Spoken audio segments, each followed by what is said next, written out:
44ஆம் ஆண்டு தீமிதி திருவிழா முன்னிட்டு நமது ஆலயத்தில் விளக்கு பூஜை சிறப்பாக நடைபெற்றது. என்ன விசேஷம்னு கேட்டீங்கன்னா, அந்த விளக்கு பூஜையில் லலிதா சரஸ்கர நாமம் படிக்கப்பட்டது. இன்னொன்று விசேஷம் என்ன கேட்டீங்கன்னா, இன்னைக்கு திருவாதிரை நட்சத்திரம். யாரோட நட்சத்திரம்னா ஸ்ரீ ராமானுஜருடைய நட்சத்திரம், ஸ்ரீ ஆதிசங்கருடைய நட்சத்திரம். அதே போல் செவ்வாய்க்கிழமை ரொம்ப மகிமையான செவ்வாய்க்கிழமை. எப்படின்னு கேட்டிங்கன்னா, காமாட்சி அவதாரம் செஞ்சது செவ்வாய்க்கிழமை, ஆண்டாள் அவதாரம் செஞ்சது செவ்வாய்க்கிழமை, மகான்கள் அவதாரம் செஞ்சது செவ்வாய்க்கிழமை, ஆதிசங்கர் அவதாரம் செஞ்சது செவ்வாய்க்கிழமை, ராமானுஜர் பிறந்தது செவ்வாய்க்கிழமை. அப்படி இருக்கும்போது நமது ஆலயத்தில் பார்த்தீங்கன்னா காஞ்சி காமாட்சியே இங்கே இருக்கிறா. இந்த அவதாரம் இன்னைக்கு பார்த்தீங்கன்னா தெரியும், அப்படியே வீடியோவில் கூட பாருங்க. காமாட்சி ரூபத்தில் இருக்கிற அந்த அம்மா யதார்த்தமாக நடந்த இன்னைக்கு சங்கப்பம் அம்மா சந்தன காப்பில் இருக்கிறது காமாட்சி ரூபத்தில் இருக்கிறா.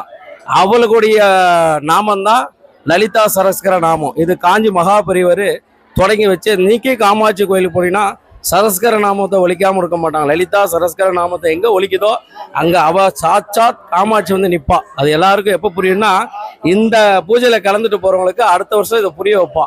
ஏன்னா இன்னைக்கு அம்பாலே இந்த ரூபத்தில் இருந்து இந்த லலிதா சரஸ்நாமத்தை இங்கே கேட்குறா. அதில் செவ்வாய்க்கிழமை அவ அவதாரம் செஞ்சது. அதே போல் அந்த நட்சத்திரம் ரொம்ப விசேஷமான நட்சத்திரம்.